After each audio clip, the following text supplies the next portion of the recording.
we're back with another episode of Inside Sports Fantasy Football. It's Gerald Glassford coming right back at you here from ISFF, Pop Culture Cosmos, where we cover the latest news and trends in pop culture each and every week, twice a week, wherever you get your podcast, plus also as well, of course, the Lakers Fast Break. Lakers Fast Break covers the world of the NBA and also as well any Lakers news and notes. Go ahead and catch it today wherever you get your podcasts and also on YouTube and Facebook as well.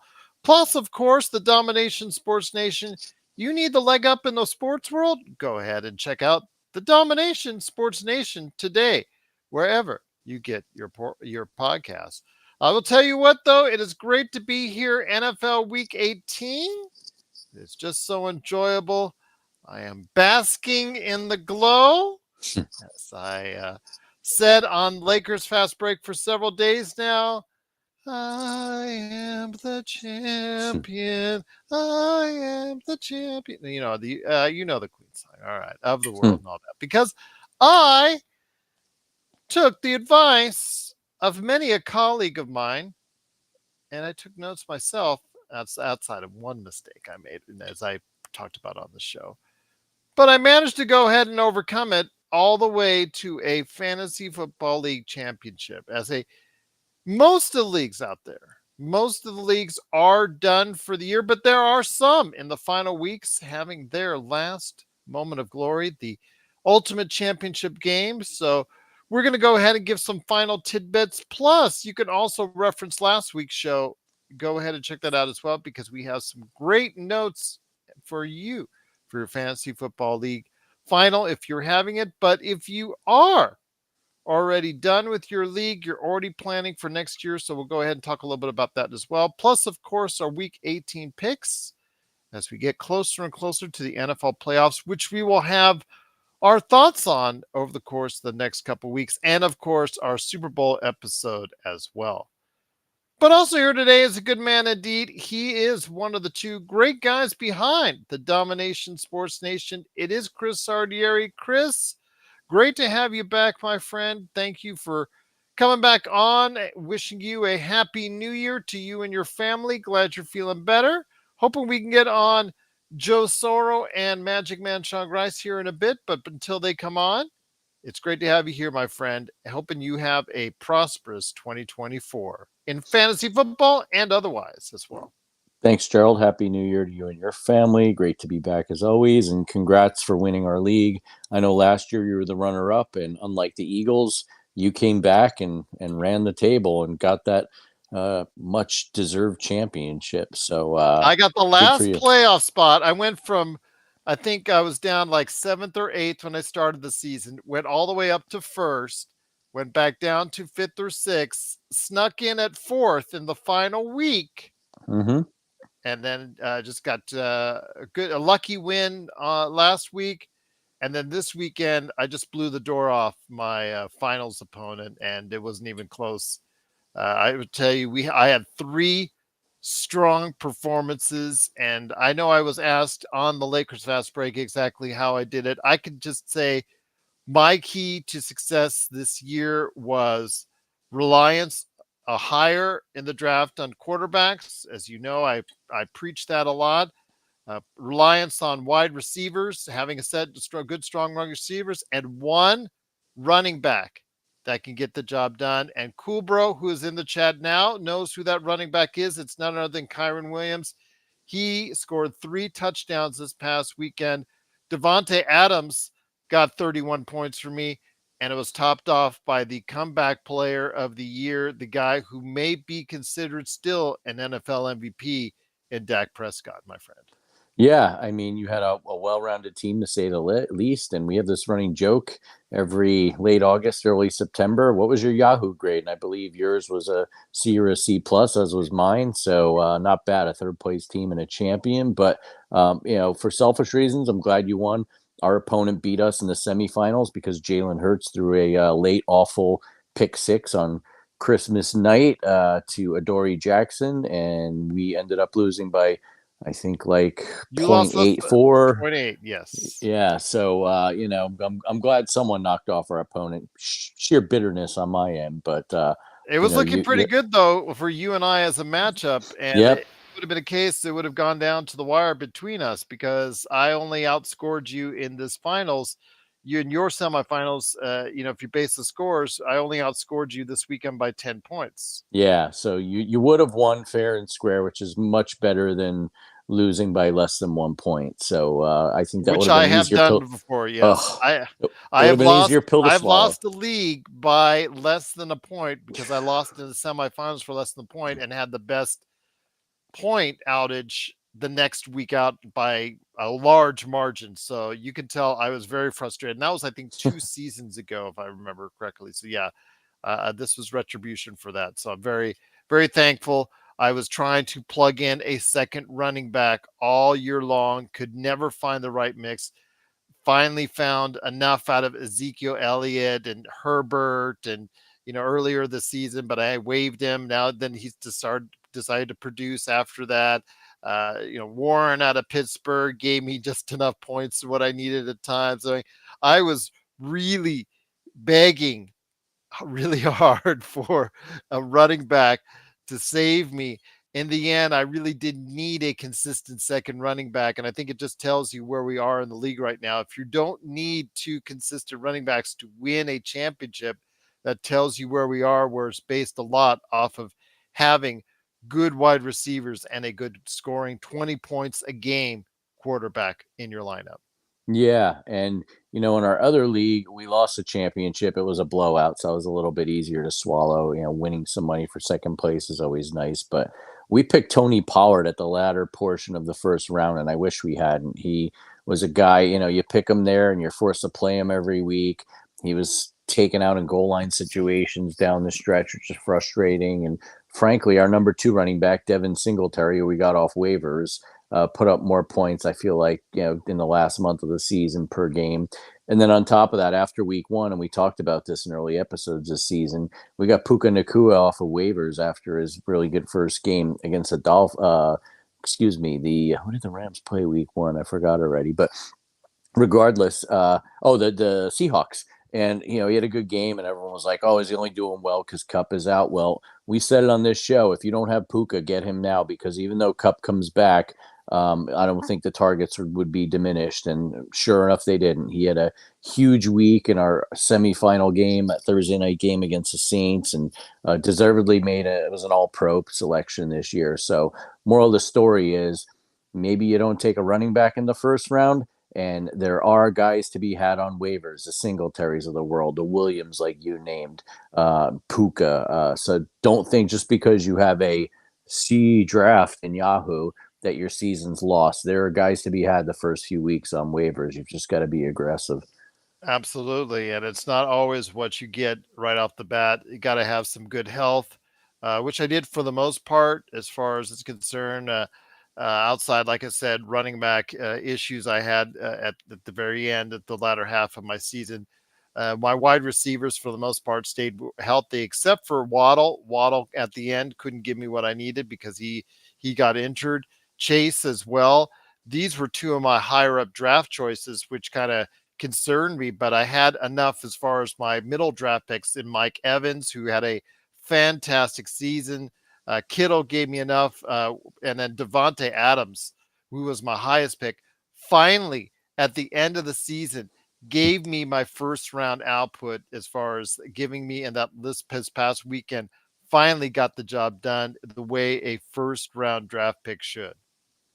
Better late than never, right?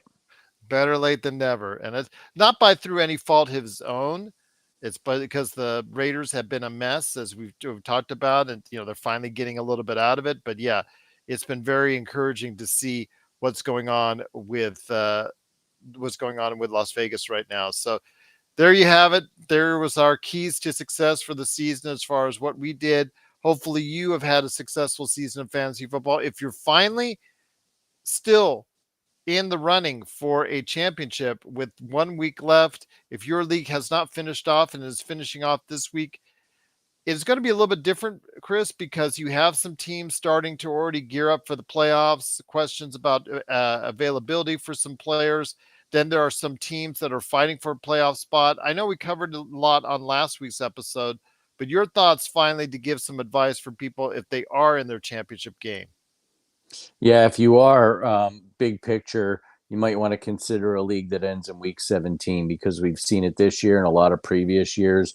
Too many guys are sitting, especially at the quarterback position. But that being said, I think if you're stuck and let's say you've got a Stafford, a Mahomes sitting this week, even if Joe Flacco really, could be considered for comeback player of the year as well, you've got to go out there and you've got to find a quarterback. They're slim picking just because what's out there isn't great and the decent players aren't playing. Do you want to go get a backup like a geez, I don't know who's even starting.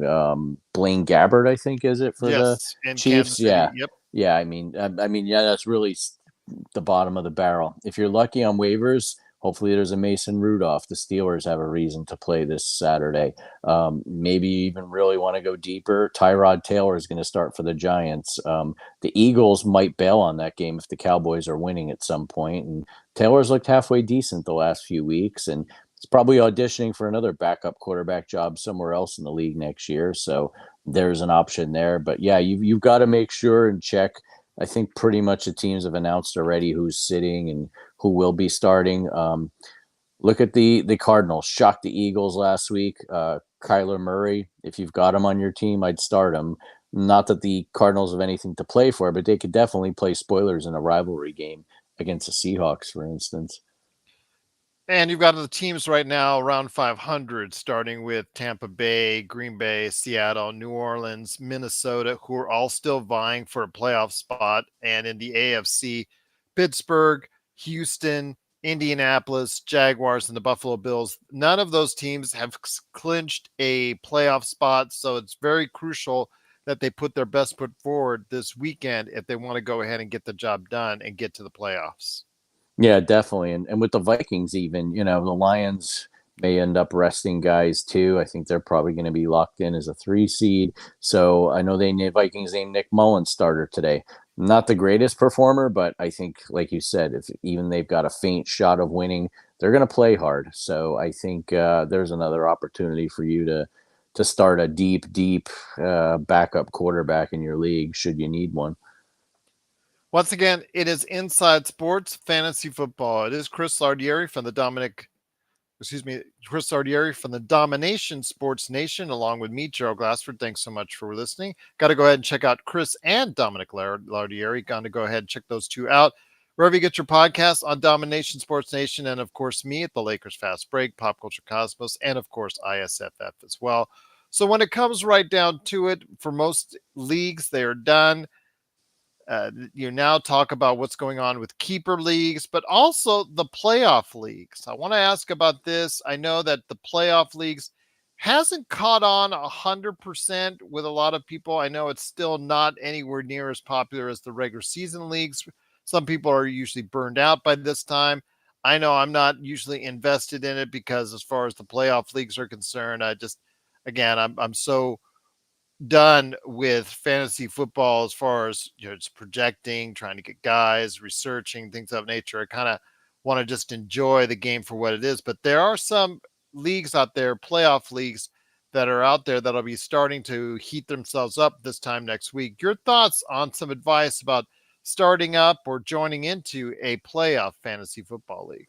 Yeah, I've never played myself, but the two things that always stood out to me are one, you've got to basically take a week by week approach and you've just got to try and start a quarterback or, construct a lineup of guys you think that have favorable matchups or teams, for instance, you think might throw the ball more versus run, depending on what position you need.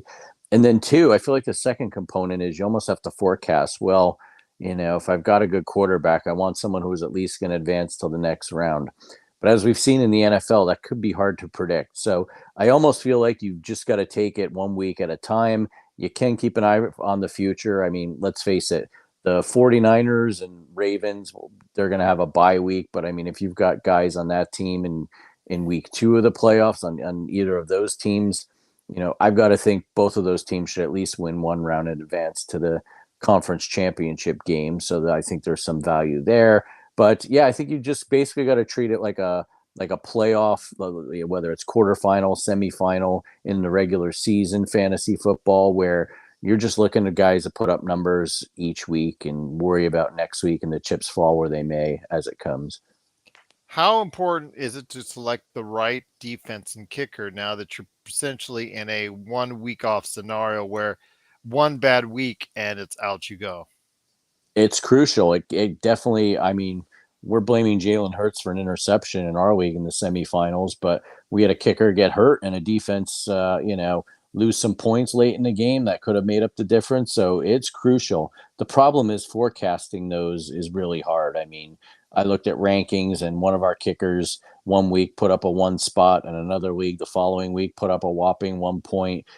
Defenses underperform. I mean, we had the 49ers defense in our third place game in our league, and they put up decent points, but nowhere near what we would have thought or what was projected for them against the Commanders last week. So it is kind of hard. I think at that point, maybe you just look at the regular season trends, look for defenses that have been consistently putting up points. I mean, you're always going to have 1 week we had the Dolphins put up 24 against the Jets. Those things are fluky.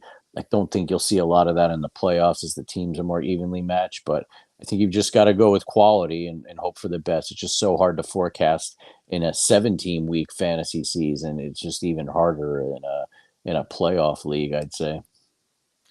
Once again, it is Inside Sports Fantasy Football. It is Chris Nardieri along with me, Joe Glassford. Thanks so much for watching this. We truly appreciate it. If you have any last minute questions, lineup changes, things of that nature, even if the waiver wire is still open in your league, go ahead and give us a shout out. isfantasyfootball at yahoo.com or Inside Sports FF on Twitter. So, my friend, before we get into any playoff previews next week and all that, of course, it comes down to the final week of the NFL season. I know there's some games out there that are of interest. Again, if you are in a fantasy football championship weekend scenario, this is obviously a key, and this is probably one of the hardest weekends to do it in because you have to deal with teams like, as Chris said, who either will trying to be protecting players, having them not play, or play a limited number of series. Yeah, it's really going to be tricky for a lot of teams this weekend if they are playing in their championship league, that they're playing in their championship game. Want to hear your thoughts, though, on some good matchups that could still be available in the NFL when you look at NFL Week 18 this weekend.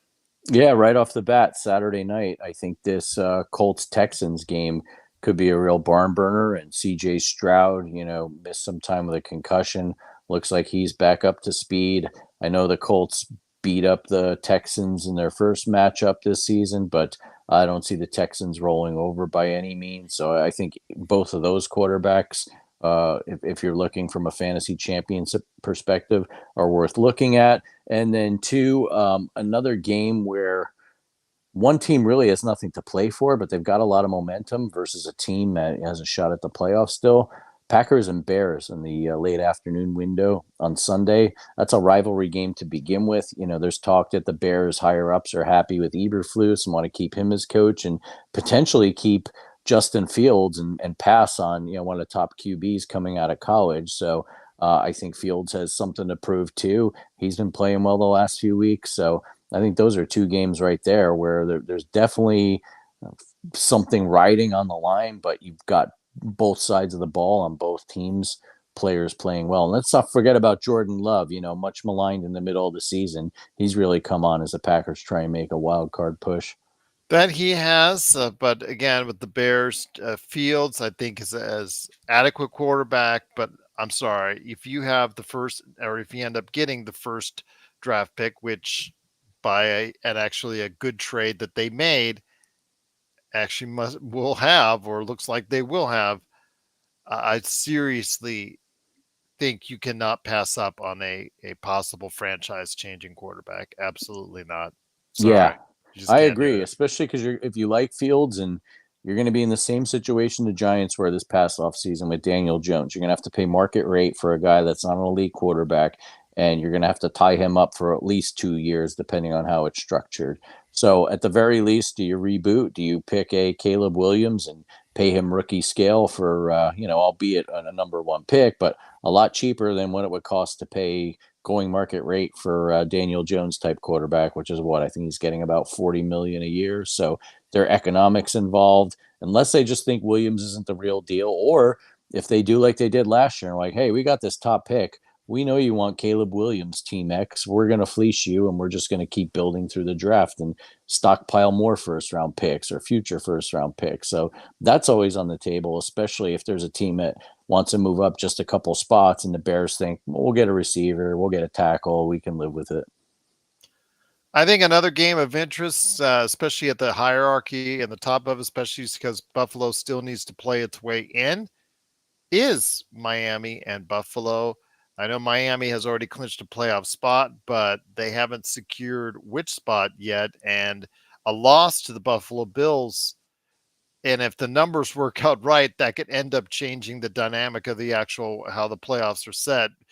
The Buffalo's Bills are still looking on the outside, looking in, and it could be just something where if they do win tonight in that this weekend, if they do win this weekend, then things could be much better for them as far as a pretty decent seed. I think they still have a shot at the number 2 seed, even though they're looking on the outside right now.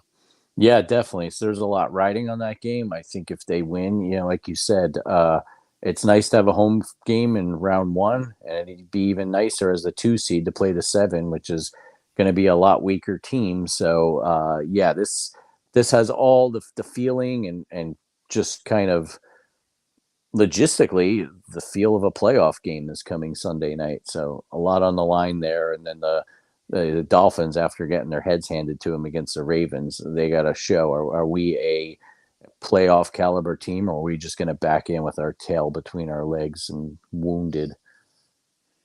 So we finish up this show, my friend, on a good note as we head down end of the season.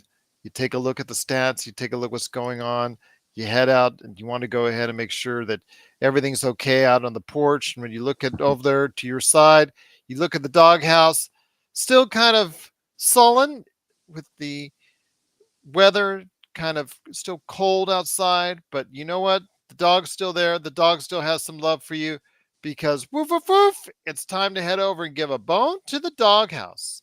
So NFL Week 18, my friend, who is your pick for this week's doghouse? Well, before I get to that, I'd like to thank the referees in the Lions Cowboys game.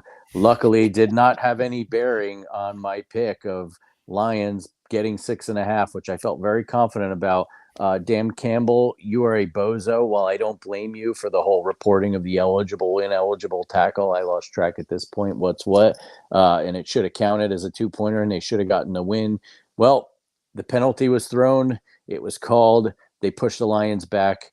Kick the darn extra point, Dan. Go to overtime. Even if Dallas wins, they don't kick the extra point. I still cover because, as always, as I tell you on this show, make sure to get your insurance with that extra half a point when you're doing these things. But I digress. Anyway, that's another. We can make a whole show about that game, Gerald. This week, as we mentioned, a lot of teams sitting guys. I won't even look at those lines. I mean, that's basically the equivalent of trying to bet on a preseason NFL game in August.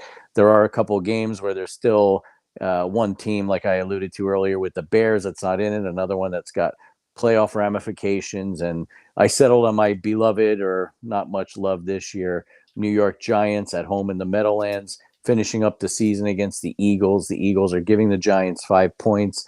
I don't know what Vegas or the online world is looking at. The Eagles have been, frankly, playing like crap down the stretch. The Giants could have beaten them. The lowly Cardinals did beat them in Philly. And honestly, if the Cowboys get a big enough lead, they're playing at the same time against the Commanders in DC. They get a big enough lead. The Eagles are going to wrap up and shut down everything and get the second string in. And I would not be surprised if the Giants turn it on and win the game outright. But 5 points is a lot. I'll take it. I still think if there's something riding on this game, the Eagles will probably play it out and win. But I am not impressed with this team, and frankly, I think Dallas is going to beat Washington. So I don't even think we'll see the first string squad of the Eagles on the field for much of this game. And like I mentioned earlier, Tyrod Taylor is playing for something. What I don't know is Saquon Barkley's future is in the air with the Giants. I'm sure he's got something on the line. And honestly, Brian Dable and the coaching staff probably want to end on a positive note in this bitter year. So take the Giants in the 5.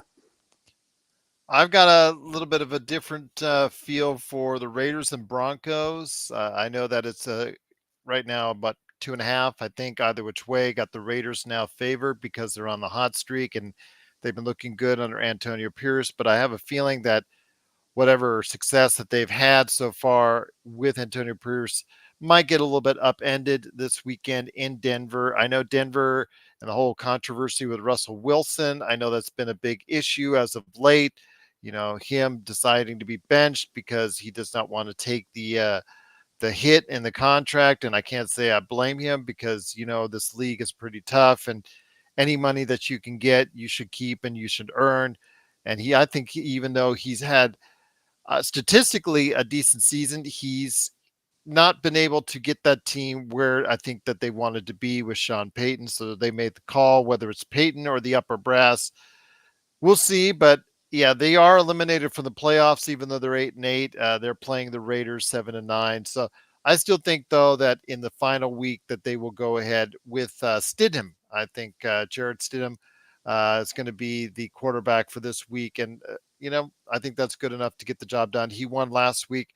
I think it'll be an ugly game, and I think it'll end both their seasons in misery as far as it's concerned. It won't be the prettiest thing to watch, but you know what? I think the Denver Broncos will be able to get the job done this weekend. I can't say I disagree with that logic, and I feel like both Stidham and Peyton have something to prove. And again, they probably want to finish with some nice positive momentum heading into next year. And an above 500 record, so that would be Helps too. And yeah. let's face it, that's regardless of what happened with Wilson and the controversy with that, and the Broncos having a shot at the playoffs, having a bad loss to New England. No one, especially after the Dolphins blitzed the Broncos earlier this season, no one thought Sean Payton would have this team at a winning record at this point in January. So regardless, it's impressive work. There you go. Once again, it is Inside Sports Fantasy Football. It is Gerald Glassford. I am host of the Lakers Fast Break and Pop Culture Cosmos. Join me on those great shows as well. But before we head on out, here's one half of the great tag team of the Lardieris. What's going on with the Domination Sports Nation before we head on out? Well, we took a little hiatus around the holidays. Both of us managed to come down with the flu. We're recovering, but Dom sends his best and says Happy New Year, by the way. But we will be back on the air with plenty to talk about, including the NFL playoff preview. After that shakes out Sunday evening, we know who's playing who and what time. And let's not forget, there's a game that'll only be on Peacock next weekend. So I know you must be as excited as I am about that, Gerald, that I got to go download an app to watch an NFL playoff game. But again, we could do a Whoop-de-doo. whole rant of a show on that. But and then we'll be talking too. The NBA's heating up here. The my beloved, or as I say with the Giants, maybe not so much loved New York Knicks making a head scratcher of a trade. The Lakers seem to be reeling, whereas the Clippers have quietly, now I believe they're 9 games above 500. So a lot of storylines in the NBA to talk about here as we head into the winter doldrum months. And then two, before you know it, baseball will be around the corner, and the Dodgers signing 2 huge free agents. I think some more chips will start to fall in the free agency market as February approaches and we head into spring training. But definitely look for us wherever you get your podcasts as Dom-In Nation Sports Nation. Follow us on Instagram at Domination Sports Nation, or you can follow me on Twitter, X, whatever it's called these days, at Chris L Sports. There you go. Go ahead and catch the Domination Sports Nation wherever you get your podcasts. Well, Chris, always great to have you here, my friend, my tag team partner on this show for many a moon. Looking forward to going ahead and talking about the playoffs next week when it gets underway. Looking forward, whether it's on Peacock or not, we'll still go ahead and be able to talk about it. And we'll have our picks because we're here through the Super Bowl. Looking forward to some more great football action right here on Inside Sports Fantasy Football.